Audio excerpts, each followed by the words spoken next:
নমস্কার, আমি Rayesh Chatterjee, KP Vedic astrologer and reiki master teacher. আজকে যে বিষয়টা আমি আপনাদের সাথে শেয়ার করব সেটা হচ্ছে মানি রেকি সম্বন্ধে। দেখুন, এই পর্যন্ত বহু লোক মানি রেকি শিখেও থাকবেন বা মানি রেকি সম্বন্ধে জানেন বা আগ্রহ রাখেন। এবার আসুন, এই যে মানি রেকিটা আছে, আমরা যেটা প্র্যাকটিস করি বা অলরেডি যারা শিখে এসেছি, যে মানি রেকিটা আমরা ইউজ করে থাকি সেটা কিন্তু পশ্চিমী। এবং ওই রেকিটায় যখন আমরা ফোকাস করি বা বইটা পড়ি, যিনি প্রচলনে এনেছেন বা পদ্ধতিটাকে জানিয়েছেন, এটাকে প্রচলনে আনেন, উনি এখানে কিন্তু একটা কথা বলেছিলেন, আপনি যে ধর্ম যে কালচারের সঙ্গে যুক্ত, সেখানে মানি রিলেটেড যে দেব দেবী রয়েছেন বা শক্তির আরাধনা করা হয়, তাদেরকে কিন্তু আপনি জুড়ে নেবেন। জোড়ার কথা কিন্তু বলা হয়েছে। তার মানে ওইখানে উনি একটা জায়গা ক্লিয়ার করে দিয়েছেন, উনি যে পদ্ধতিটা বলেছেন এটা টোটালি কিন্তু ওয়েস্টার্ন। এবং অনেক ক্ষেত্রে দেখা গেছে মানি রেকি শেখার পরে অনেক ব্যক্তি কিন্তু কনফিউজড। অনেকের মনে হয়েছে ইনি বলতে কি চেয়েছেন আদতে ব্যাপারটা। যদি ওই একটা পয়েন্ট যদি আপনি ফোকাস করেছেন, ওনার পিডিএফ বই যারা শিখেওছেন তারাও এই আমি যে ইনফরমেশনটা দিচ্ছি এটা শুনতে পারেন বা জানতে পারেন আপনারা।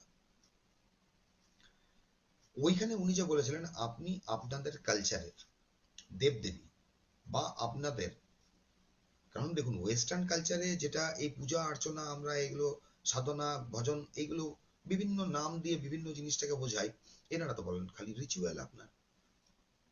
তো যে রিচুয়াল ফলো করেন, এখানে রিচুয়াল ফলো করার জন্য আপনি যে শক্তির আরাধনা করছেন বা যাকে আপনি মানছেন তাকে কিন্তু ইনভলভ করতে উনি অলরেডি বলে দিয়েছেন। যদি ওইটুকু জায়গা বুঝে যাওয়া যায়, তখন বুঝতে পারা যায় যে মানির রেকিতে আমরা কি কি এখানে যুক্ত করা যেতে পারে। মানির রেকিতে যখন হিলিং করা হয়ে থাকে তখন খালি কিন্তু এখানে ডলার সিম্বল, ম্যানিফেস্টেশন সিম্বল বা গোল্ডেন পিরামিড, আপনার ধরুন ইউরো বা যেগুলো রয়েছে, খালি সেগুলো নয়। এটা তো গেল আপনার ওয়েস্টার্ন মানি রেকি। ইন্ডিয়ান মানি রেকির মধ্যে এখানে দেখবেন যে বসুধা, মিডাস্টার, এগুলো আরো কিছু কিছু সিম্বল আপনার ইউজ করা হয়। তো এখানে মেইন যে জায়গাটা থাকে আপনার মানি রেকির ক্ষেত্রে, দুটো সিম্বল সব থেকে বেশি পাওয়ারফুল এবং ফলদায়ী হয় কিন্তু। প্রথম যে সিম্বলটা আপনার ফলদায়ী হয় সেটা হচ্ছে যে কুবের কলস, স্বর্ণ কলস বলা হচ্ছে এটা, কুবের স্বর্ণ কলস। কেন? কুবের আপনার ধন রক্ষা করছে। সেকেন্ড যে সিম্বলটা এখানে ইউজ করা হয়ে থাকে, খুব পাওয়ারফুল হয়, এটা হচ্ছে কিন্তু মানি ট্রি। এটা কিন্তু ওয়েস্টার্ন মানি রেকিতে নেই, এটা ইন্ডিয়ান মানি রেকিতে আছে।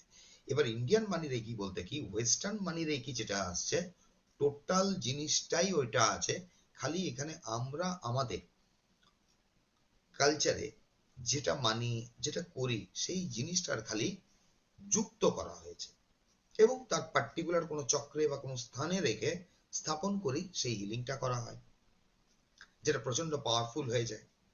এবং এইখানে যখন ওই মানি রেকিতেই বলছে আপনি আপনাদের কোনো দেবদেবীকে জুড়ে নেবেন, তাহলে এখানে কোথায় জুড়তে, কাকে জুড়তে হয়? মা লক্ষ্মী বলবেন, এখানে কিন্তু লক্ষ্মীর 8টা রূপ, অষ্টরূপ।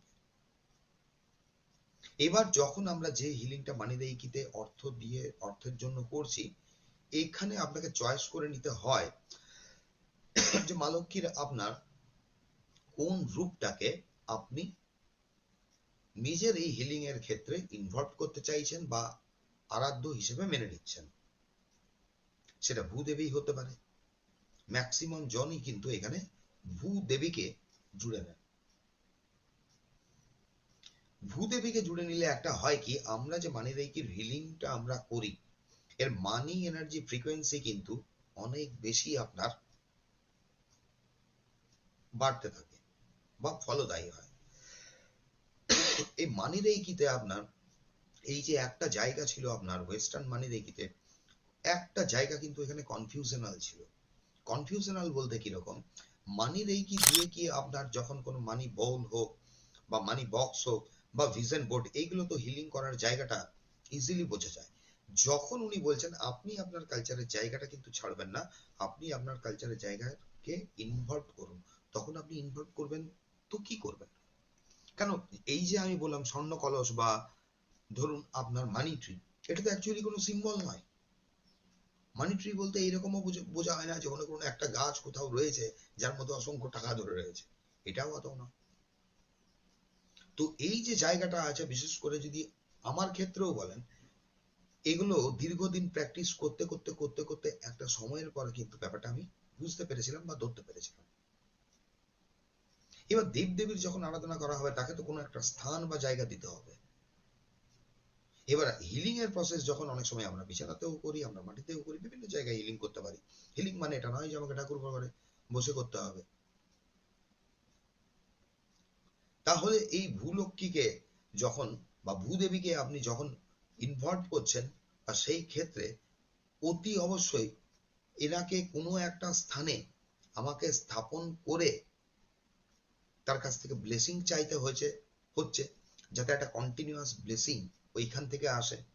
এবং ওই সময়ে আপনার এই যে স্বর্ণ কলস বলছি, স্বর্ণ কলস এবং যে মানি ট্রি, ওই এনার্জিটা সিম্বলিক ফর্মে, ওই এনার্জিটাকে যদি চ্যানেলাইজ করে নেওয়া হয়, তখন দেখা যায় কিন্তু এর যে এনার্জি ভাইব্রেশনটা রয়েছে, হ্যাঁ, ওটা অনেক গুণ বেড়ে যাচ্ছে এবং তার ইমিডিয়েট রেজাল্ট দিচ্ছে,